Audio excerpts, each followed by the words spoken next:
This video is on what I call the happiness audit.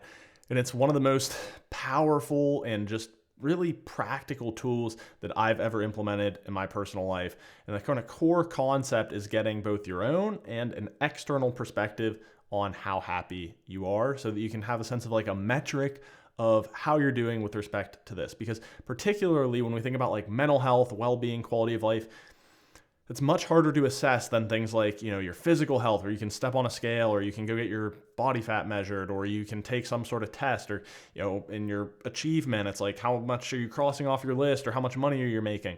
When it comes to like happiness, it's kind of harder to measure and manage. And that's what this is about. So here's how this came to be. About a year ago, I think, something like that, I was talking to my girlfriend, and she said something like, yeah, you seem like you're really aware, and you're really aware of like being on the path to happiness. And I was like, oh, wait, am I aware of it, or am I it? Am I happy? And she was like, oh, I don't know. And I was like, you can be honest with me. Like, I'm not going to be mad. Just maybe, hey, like rate me. And I thought, 1 out of 10, how happy am I? And I thought, hearing this from someone else, like when we try to assess our own state, again, we're pretty biased, and we have a lot of like, perceptions that can get in the way, and we don't want to, it's hard to be objective, right? So I said, the most objective as you can, give me a gut rating. And she was like, well, I feel like you really are on the path, but you're like a 6 right now. And I was like, okay. It's like, you do realize what I do for a living. Have you seen my videos? But I was like, no. Okay, I appreciate that. And it really made me have a moment of reflection. Because it was like, it's not just about learning about happiness or teaching about it or speaking about it. It's like actually practicing it or embodying it or exemplifying it in daily life.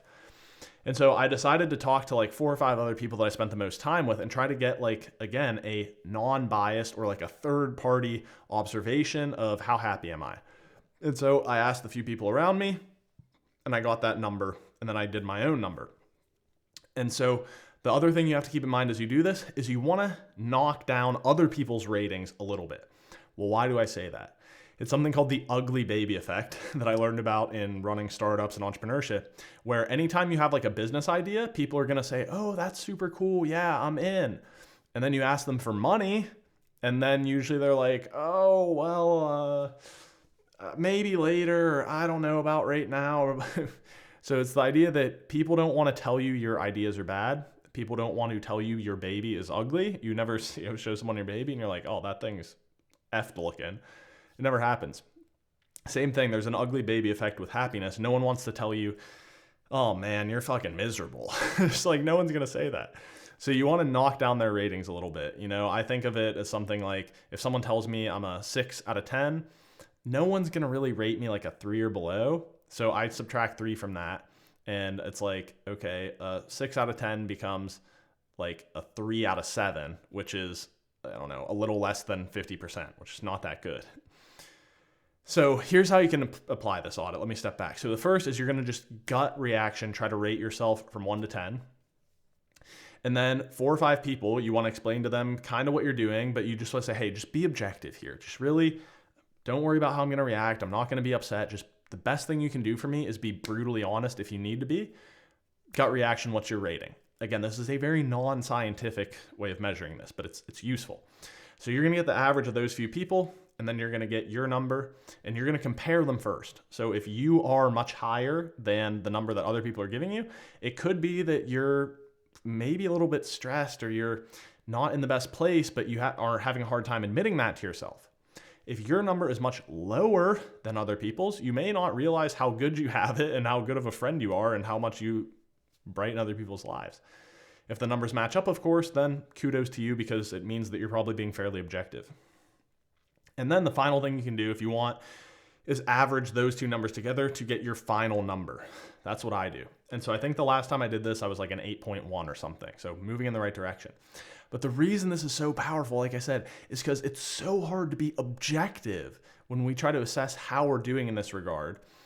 And so getting the kind of outside perspective of other people is really helpful in kind of keeping us honest.